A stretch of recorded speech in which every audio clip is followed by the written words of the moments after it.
ఒక వ్యక్తి కార్యకర్తగా మారి ఆ పార్టీని, ఆ పార్టీ అధినేతని ఎంత బలంగా నమ్ముతారు అనడానికి నిదర్శనం పోతిరి మహేష్. అలాగే అంత బలంగా నమ్మి ఆ పార్టీ చేతిలో, ఆ అధినాయకుడి చేతిలో ఎవరు మోసపోయారు అనడానికి నిదర్శనం కూడా పోతిరి మహేష్. ప్రస్తుతం విజయవాడ వెస్ట్ సీట్ ఆశించి చివరి నిమిషం వరకు ఆయన చాలా పోరాటం చేశారు. ఒక రకంగా ఆయన ఆవేదన వర్ణనాతీతం, బాధపడడానికి, కన్నీళ్లు పెట్టుకోవడానికి కంట తడి కూడా రావట్లేదు అంటూ ఆయన చెందిన ఆవేదన, ఆ ఆవేదన కూడా కరగలేదు పవన్ కళ్యాణ్. కనీసం ఓదార్చే ప్రయత్నం కానీ లేదంటే నచ్చజెప్పే ప్రయత్నం కానీ చేయకపోవడం. ఎట్టకేలకు ఆయన ముందున్న ఆప్షన్, ఆయన ఎంచుకున్న ఆప్షన్ రాజీనామా, అదే చేసేశారు. దీనికి ఏంటి నిదర్శనం? ఈ పరిణామాన్ని ఎలా చూడాలి? పవన్ కళ్యాణ్ వ్యక్తిత్వాన్ని ఈ విషయం పట్ల ఎలా విశ్లేషించాలి? ఇది అంశం మీద చర్చించే ప్రయత్నం చేద్దాం. ఒక రకంగా మోసపోయాడు అని అనుకోవాలా పోతిరి మహేష్, లేదంటే పొత్తులో భాగంగా ఆ సందర్భాన్ని అర్థం చేసుకోలేక ఓడిపోయాడు అనుకోవాలా? బలయ్యాడు అనుకోవాలి. పవన్ కళ్యాణ్ అవగాహన లేని రాజకీయంతో బలయ్యాడు అంతే. పవన్ కళ్యాణ్ విజయవాడ వెస్ట్ ఎందుకు వదులుకోవాలా? ఏం అవసరం? ఇప్పుడు చంద్రబాబు నాయుడు తనకి పనికిరానటువంటి సీట్లే బీజేపీకి వదిలాడు, కానీ పనికొచ్చే సీట్ ఒక్కటి వదిలాడా? పొత్తులో ఉభయ కుశలోపరి అంటారు, ఇద్దరికి ప్రయోజనం ఉండాలి అంతే. అందుకే పొత్తు. చంద్రబాబు నాయుడు తను ప్రయోజనం పొందుతూ తనకి పనికిరాని సీట్లన్నీ మిగతా వాళ్ళకి ఇచ్చాడు. 99%, 1% తనకు ఉపయోగపడే సీట్లు ఇచ్చి ఉండొచ్చు. 1% ఓ నిడదవోలు, ఒక అనపర్తితో ఇట్లాంటి, అంతే తప్పించి అది కూడా ఏంటి గెలిస్తే ఇవ్వాల. అనపర్తి నిడదవోలు సిట్టింగులకు కాదు కదా ఇచ్చింది, ఓడిపోయిన చోట్ల ఇచ్చాడు. సిట్టింగులు 22 మందిని ఏమైనా వదులుకున్నాడా? లేదు కదా. రెండవది, జనసేనకి సంబంధించి చిరంజీవికి పవన్ కళ్యాణ్కి ఇద్దరికి ఒక లక్షణం మాత్రం కంపేర్ చేసుకోవచ్చు. నిర్ణయం తామే తీసుకుంటారు తప్పించి కిందోడు ఏమవుతాడు అస్సలు పట్టించుకోరు. పార్టీని విలీనం చేసిన చిరంజీవి ఎవడి గురించి పట్టించుకున్నాడు? తను చూసుకున్నాడు. 2 మంత్రి పదవులు, ఇద్దరు, అది కూడా ఎవరు మాట్లాడి పెట్టిన గంటాకి రామచంద్రయ్య ఇద్దరే కదా. అప్పుడు కాంగ్రెస్ తో డీల్ చేసింది వాళ్ళిద్దరు. వాళ్ళిద్దరు ఇసిరో మంత్రి పదవి, తన ఒక మంత్రి పదవి. మిగతా వాళ్ళందరూ ఏమైపోయారు? సిట్టింగ్ ఎమ్మెల్యేలు 18 మందిలో ఏమైపోయారు మిగతా వాళ్ళంతా? అట్లాగే వాళ్ళకి ఎవరికి న్యాయం జరగలేదు. రెండవది, పార్టీని కుల సామాజిక వర్గపు లెక్కల్లోనో లేదా చిరంజీవి మీద నమ్మకంతోనో ఖర్చు పెట్టిన వాళ్ళందరూ ఏమైపోయారు? అయితే ఉండు కాంగ్రెస్ లేదు, పోనీ నా వాళ్ళందరికీ నీ సీట్లు కావాలని నా వాళ్ళందరూ కంపల్సరీగా పొజిషన్లో ఉండాలని ఏమైనా కోరుకున్నాడు? వాస్తవంగా రోజున కాంగ్రెస్ మూసుకుని ఇచ్చే పరిస్థితిలో ఉంది. ఏమైనా చేయగలిగాడా? ఏమి లేదు. తను చూసుకున్నాడు, తన వాళ్ళిద్దరిది చూశాడు, తనకి హెల్ప్ చేసిన ఇద్దరు, అయిపోయింది. చివరికి తమ్ముని కూడా పట్టించుకోవాలి. కేంద్ర మంత్రి పదవి, 2 మంత్రి పదవులు. కనీసం పవన్ కళ్యాణ్ అన్న అడిగాడు, మాట్లాడా? అతనితో మాట్లాడితే ఈ పార్టీని వచ్చేది కాదు కదా. అయిపోయింది. ఇప్పుడు ఈయన పార్టీ పెట్టాడు. మొదటిసారి ఎవరిని అడిగి త్యాగం చేసేసాడు? 2014లో. 2019లో ఎవరిని అడిగి బయటకు వచ్చాడు? 2018లో. 19లో ఎవరిని అడిగి బీఎస్పీ కమ్యూనిస్టులతో పొత్తు పెట్టుకున్నాడు? పోనీ ఆ పొత్తు పెట్టుకున్నప్పుడన్నా పార్టీని నమ్ముకున్న వాళ్ళకి ఎంతమందికి సీట్లు ఇచ్చాడు ఆయన? అప్పుడు కొన్న వాళ్ళకి కూడా ఇవ్వలేదుగా. కొన్ని తన మిత్రధర్మంగా కమ్యూనిస్టులు, ఫర్ ఎగ్జాంపుల్ సిపిఎం ఎప్పుడు గెలిచేటువంటి విజయవాడ మంగళగిరి తీసుకెళ్ళి సిపిఐకి ఇస్తారా? విజయవాడ వెస్ట్ తీసుకెళ్ళి అటుకిస్తారా? అసలు ఏమన్నా అర్థం ఉందా? అంటే తన నమ్ముకున్న వాళ్ళని ముంచాడు. ఎవరి కోసం? చంద్రబాబు కోసం. ఈ మాట అంటే కోపం రావచ్చు, కానీ ప్రాక్టికల్ గా జరిగింది అదే కదా. ప్రభుత్వ వ్యతిరేక ఓటు చేల్చడానికి జరిగింది. అంటే కామన్ గా ఒక పాయింట్ కూడా, అంటే పవన్ కళ్యాణ్ గారు ఎందుకు ఆలోచించలేదని, పొత్తు పెట్టుకున్నప్పుడు మామూలుగా ఈవెన్ బీజేపీ కానీ టీడీపీ కానీ ఆలోచించింది, వాళ్ళు గెలవాలనుకునే సీట్లను వదులుకోరు, అలాగే గెలుస్తారనుకునే అభ్యర్థులు కూడా ఎక్కడ అకామిడేట్ చేస్తారు. ఇప్పుడు ఎక్కడో ఉన్న సుజన్ చౌదరి ఇక్కడ పోటీ చేస్తున్నారు విజయవాడలో వెస్ట్, లేదంటే ఎక్కడో ఉన్న చన్నం రమేష్ అనకాపల్లిలో పోటీ చేస్తున్నారంటే అదొక ఎగ్జాంపుల్గా చెప్పుకోవచ్చు. పవన్ కళ్యాణ్ గారు ఇప్పుడు పోతిరి మహేష్ మినిమం గెలుస్తాడనే గ్యారంటీ, ఓకే గెలుస్తారా లేదా తెలియదు, మొదటి నుంచి ఆయన పైగా బీసీ సామాజిక వర్గం, నగరాలు ఏదో కులానికి చెందిన వ్యక్తి, ఫస్ట్ నుంచి పోటీ చేస్తున్నారు, ట్రావెల్ చేస్తున్నారు. అటువంటి వ్యక్తిని వదులుకోవడం అంటే ఏ యాంగిల్ ఆలోచించుంటారు పవన్ కళ్యాణ్? కందుల దుర్గేష్ చూసినప్పుడే అర్థమైంది. అంటే కందుల దుర్గేష్ పక్కన నియోజకవర్గం అంటున్నా, అక్కడే ఫెయిల్యూరు. ఇప్పుడు ఉండి సిట్టింగ్ సీటుని తీసుకెళ్లి రఘురామకృష్ణరాజుకి ఇస్తున్న మనిషి ఏం కందుల దుర్గేష్కి ఎందుకు ఇవ్వకూడదు? ఎందుకు ఇవ్వకూడదు కందుల దుర్గేష్కి? పోనీ సెంటిమెంటల్ గా చూసిన రాజమండ్రిలోనే అనౌన్స్ చేసినప్పుడు ఆయన ముక్క కూడా అన్నాడుగా, సెంటిమెంటల్ గా రాజమండ్రిలో నేను పొత్తు అనౌన్స్ చేశాను జైల్లో ఉన్నప్పుడు, అవును. కాబట్టి ఇక్కడ సీట్ ఒకటి నాకు కంపల్సరీ కావాలన్నాడు కదా, మరి ఎందుకు డ్రాప్ అయిపోయాడు? నిడదవోలు సరే ఆయన సర్దుకున్నాడు అనుకుందాం, సర్దుకున్నారు ఇంకంతే. మరి ఇంకేంటి అప్పుడు? అప్పుడు లేదు అంటే సిట్టింగ్ సీట్లు ముందే హామీ ఇచ్చారు బాబు గారు, సిట్టింగ్ స్థానాలు మళ్ళీ వాళ్ళకే ఇస్తారని. నేను అనేది అదే. ఇప్పుడు మరి అట్లా ఉండి సిట్టింగ్ సీటే కదా, మరి ఎట్లాగా వేరే వాళ్ళకి ఎట్లా మారుస్తున్నారు? ఎందుకు మారుస్తున్నారు? సమస్య అది కదా. రెండవది, పోనీ అట్లా కాదు, ఇదేం కాదు, గుంటూరు 2లో నీకు ఎవరు లేడుగా. అవును, ముందు అసలు అనుకున్నారు. గుంటూరు 2 నీకు ఎవరు లేడు కదా, ఎవరికి? తెలుగుదేశం లేరు, ఇప్పుడు కొత్త వ్యక్తి కదా, మహిళ తీసుకొచ్చి ఇచ్చినారు కదా. మరి ఆ సీటు కన్నా లక్ష్మీనారాయణకి ఎందుకు ఇవ్వాల? కన్నా లక్ష్మీనారాయణ తీసుకెళ్లి తెలుగుదేశంలోకి పొమ్మని ఎందుకు చెప్పారు? తెలుగుదేశం పార్టీ కూడా పోనీ ఏమన్నా నిజంగా కన్నాకి న్యాయం చేస్తే 2 ఇవ్వచ్చు కదా, సత్తెనపల్లి ఎందుకు పంపించింది? పోనీ ఇప్పుడు అది సీటు ఖాళీగా ఉంది కదా, ఒకళ్ళకి తీసుకుని ఇవ్వచ్చుగా, ఒక క్యాండిడేట్కి ఇవ్వచ్చు కదా. పోనీ పోతిన మహేష్ లాంటి వాడిని అక్కడ పంపించచ్చుగా. ఎందుకు లేదు అంటే ఆయన తన సీటు ఊరికి చూసుకున్నాడు, తన పిఠాపురం. మిగతా వాటిట్లో మొత్తం చంద్రబాబు ఎట్లా చెప్తే అట్లా నడిచాడు ప్రాక్టికల్గా. బాబు గారు అటు బీజేపీ అగ్రనాయకులు అదే చేశారు, ఇటు వీళ్ళు అదే చేశారు. 100కి 95% బాబు చెప్పినట్టు చేసి, ఒక 5% మార్పులు చేసి, అదిగో మేము అద్భుతం మార్చాము, చంద్రబాబునే ఒప్పించామని కూర్చుని సంకలు గుద్దుకుంటున్నారు.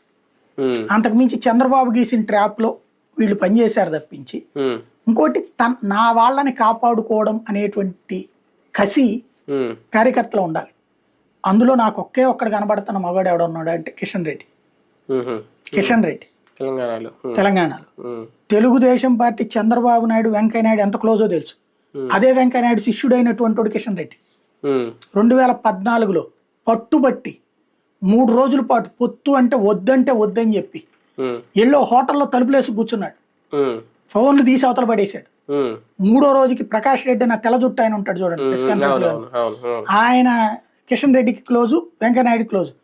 నువ్వు పిచ్చాశాలు లేకుండా వెళ్ళి ఆడు ఎక్కడ ఉంటాడు నీకు తెలుసు, నువ్వు వెళ్ళి ఫోన్ ఇయ్యని చెప్పి వెంకయ్యనాయుడు చెప్తే ఫోన్ తీసుకెళ్ళిస్తే వెంకయ్యనాయుడు గారిని ఒప్పించి ఎట్లాగా, ఇదే లాస్ట్ ఎలక్షన్, రేపు జరిగే ఏ ఎన్నికల్లో ఇవాళతో లాస్ట్కి తెలుగుదేశంతో మనకు పొత్తు ఉండదు ఫ్యూచర్ లో, ఈ ఒక్కసారికి ఒప్పుకో అని చెప్పి ఒప్పుకుని, అది కూడా దాదాపు ఎన్ని సీట్లు అప్పుడు తెలంగాణలో ఎక్కువ సీట్లు సంపాదించాడుగా, మొత్తానికి సాధించాడు కదా, 5 సీట్లే గెలిచి ఉండొచ్చు. ఆ రోజున అతను అంత మొండిగా నిలబడబట్టి ఇవాళ తర్వాత 4 పార్లమెంట్ సీట్లు వచ్చినాయి. మొన్న 4 పార్లమెంట్ సీట్లు 2019లో గెలిచారా, ఇప్పుడు 8 అసెంబ్లీ సీట్లు గెలిచారు. అలా నిలబడబట్టి కదా. అంటే నా పార్టీ ఇక్కడ తెలుగుదేశం పక్కకి వెళ్తే బీజేపీ ఆ స్థాయికి వస్తుంది, ఒకసారి కాకపోతే 2 సార్లు అని మొండిగా నిలబడి తన గురువు గారైన వెంకయ్యనాయుడు గారితో పేచీ పడి దాన్ని ఆపట్టినే కదా ఆ ప్లేస్ ఆక్యుపై చేసింది. ఇక్కడ అట్లాంటి అవకాశం పవన్ కళ్యాణ్కి ఉండి చేసుకోలేకపోయాడుగా. 2014 కాకపోతే 19లో అవకాశం, 19 కాకపోతే 24 అవకాశం. అక్కడ 14లో తీసుకున్న నిర్ణయం ఇవాళ భారతీయ జనతా పార్టీ 7 వస్తుందా 8 వస్తుందా పార్లమెంట్కి అనే రేంజ్కి వచ్చింది. మొన్న కూడా చివరిలో బండి సంజయ్ ఈ గోల్ లేకపోయి ఉంటే ఖచ్చితంగా 15-20 కొట్టేవాళ్ళు. సెకండ్ వచ్చినారు కదా 15-20 స్థానాలు, అవి కొట్టేవాళ్ళు కదా వాళ్ళు. అది అక్కడ ఎట్లా సాధ్యమైంది? మొండిగా అతను నిలబడబట్టి. ఇక్కడ ఆ మొండితనం ఇతనికి లేదు, పవన్ కళ్యాణ్కి లేదు, పురంధేశ్వరికి లేదు. వాళ్ళ వైఫల్యం వాళ్ళ పార్టీలు. పోనీ పురంధేశ్వరి అంటే బీజేపీ నాయకత్వం అది అనుకోవచ్చు. నా వాడిని బ్రతికించాలి, నా వాడిని కాపాడుకోవాలన్న కసి ఉండాల్సింది ఎవరికి? పవన్ కళ్యాణ్. ఒక రకంగా చివరి నిమిషం వరకు పోరాటం చేశారు పోతిన మహేష్, కానీ కనీసం ఆయన్ని బొజ్జగించే సర్ది చెప్పే ప్రయత్నం కూడా చేయకుండా వదిలేయడం పవన్ కళ్యాణ్ ఎలా చూడాలి? మీకు యాటిట్యూడ్ ఒక్కొక్కరిది ఒక్కో రకం ఉంటుందండి. చంద్రబాబు నాయుడు ఏం చేస్తారంటే తను తీసుకునే నేను దాన్ని తీసేసుకుని పిలిచి దబాయించేస్తారు. నీ పరిస్థితి బాగాలేదుగా అందుకని నేను ఇచ్చాను అంటే కొంతమంది అవసరం అయితే బుజ్జగిస్తారట ఆయన. బయట చెప్పేది పేపర్లో, ఆయన ఎదురుకుండా కూర్చున్నప్పుడు బుజ్జగిస్తాడేం కనుక్కోండి. నాకు తెలుసు వాళ్ళు మాట్లాడినాడు కొంతమంది. కూర్చున్నప్పుడు ఏం చేయమంట, నువ్వు వాడితో గొడవ పెట్టుకుని వీడితో గొడవ పెట్టుకున్నావు, నీ వల్ల కాదు, నేను చూస్తాను నీకు ఇస్తాను. వెంకన్నో ఒక జలీల్ ఖాన్ వీళ్ళని బుద్ధగించారా, సర్ది చెప్పారా, లేదంటే ఆల్టర్నేటివ్ లేదు కదా, వాళ్ళకి ఆల్టర్నేటివ్ లేదు కాబట్టి మూసు కూర్చున్నారు. వాళ్ళు ఏమైనా పిలిచి మాట్లాడా చంద్రబాబు? జలీల్ ఖాన్ ఏమైనా పిలిచి మాట్లాడా? వాళ్ళకి ఏదో సర్ది చెప్పారు అందుకే. అదే నేను అంటున్నా, ఎవరిని పంపిస్తాడు? ఓ టీంని పంపించి మాట్లాడమంటాడు. అదే అవును. జగను తనే పిలిపించి మాట్లాడతాడు.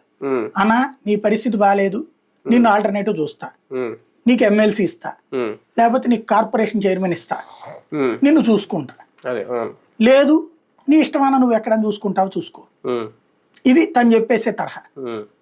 ఈ ఇద్దరి తరహా కూడా కాదు ఇతను. అసలు పట్టించుకోడు. అదే కదా ఇప్పుడు తను చెప్పింది మిగతా వాళ్ళు వినాల్సిందే గాని మిగతా వాళ్ళది విన్నట్టు నటిస్తాడు. ఇప్పుడు పొత్తు పెట్టుకున్నప్పుడు ఎవరిని అడిగి పెట్టుకున్నాడు ఆయన? బీజేపీతో పొత్తు అటువంటి సందర్భంలోనూ ఎవరిని అడగల, తెలుగుదేశంతో పొత్తప్పుడు ఎవరిని అడగల, ప్రభుత్వ వ్యతిరేక ఓటు చీలనం అన్నప్పుడు ఎవరిని అడగల. ఈయన డెసిషన్ తీసేసుకుని ఈయన చేసేసి వచ్చి నేను ఇందుకోసం మీ అందరి కోసం నేను ఇట్లా చేస్తున్నాను, రాష్ట్రం బాగు కోసం ఏం చేస్తున్నాను, ఈయన ఉపన్యాసం చెప్తాడు. అది వినే చప్పట్లు కొట్టాలి, ఇదిగో చూసావా కన్విన్స్ చేశాడు మమ్మల్ని అందరినీ వాళ్ళు ఫీల్ అవ్వాలి. అంతే తప్పించి ఒక్కసారన్న కార్యకర్తల మనోభావాన్ని గౌరవించి ఉంటే 2014లో పోటీ చేసి ఉండేవాడు, 2019లో స్థిరంగా పోటీ చేసి ఉండేవాడు, 2024కి బీజేపీ ఇంకోటి నమ్మిన వాళ్ళని ముంచుతాడు. భారతీయ జనతా పార్టీ నమ్మింది 2020లో, వాళ్ళని వాళ్ళు పక్కన పెట్టుకున్నారు, ముంచేసాడు దాన్ని. ఒక రకంగా పోతిరి మహేష్ రాజీనామా పవన్ కళ్యాణ్ కి షాక్. అదే నేపథ్యంలో సుజనా చౌదరికి కూడా వెళ్లే ఓట్ బ్యాంక్ ఏమన్నా కొల్లగొట్టే అవకాశం ఉంటుంది? ఏ సుజనా చౌదరి ఇగోని పక్కన పెట్టలేదేమో అనిపించింది నాకు. సుజనా చౌదరికి ఒక అహం. లోకేష్ దగ్గరికి వెళ్ళాడు ఒకసారి, బుద్ధా వెంకన్న నాగుల మేరాతో నువ్వు చెప్పు అన్నాడు, వాళ్ళ ముగ్గురికి లోకేష్ ఏదో చెప్పాడు, అందుకని వీళ్ళు సైలెంట్ అయిపోయారు. పవన్ కళ్యాణ్కి నువ్వు చెప్పు అన్నాడు, పవన్ కళ్యాణ్ చెప్పినా ఇతనల్లా సింపుల్. ఈయనగా వాళ్ళతో కూర్చుంటే నాకున్న అవగాహన వేరక ఏమవుతుంది, మాకెంత ఖర్చు అయిందండి అని చెప్తారు. ఈయన ఇవ్వాలి, ఈయన ఇచ్చే రకం కాదు, సుజన్ రూపాయి పెట్టే రకం కాదు, జనాలకు పంచుతాడేమో రేపు పొద్దున్న తెలియదు. ఇంతవరకు గతంలో పంచిన అలవాట్లేదు కదా. ఎంపీ సీట్ కోసం పార్టీకి ఇచ్చుకుంటాడు కానీ పార్టీకి కాదు, ఎంపీ సీటు కోసం ఖర్చు పెట్టాడు పార్టీ. విడిగా తెలుగుదేశం పార్టీ సభలు ఎప్పుడు పెడతాడు ఆయన?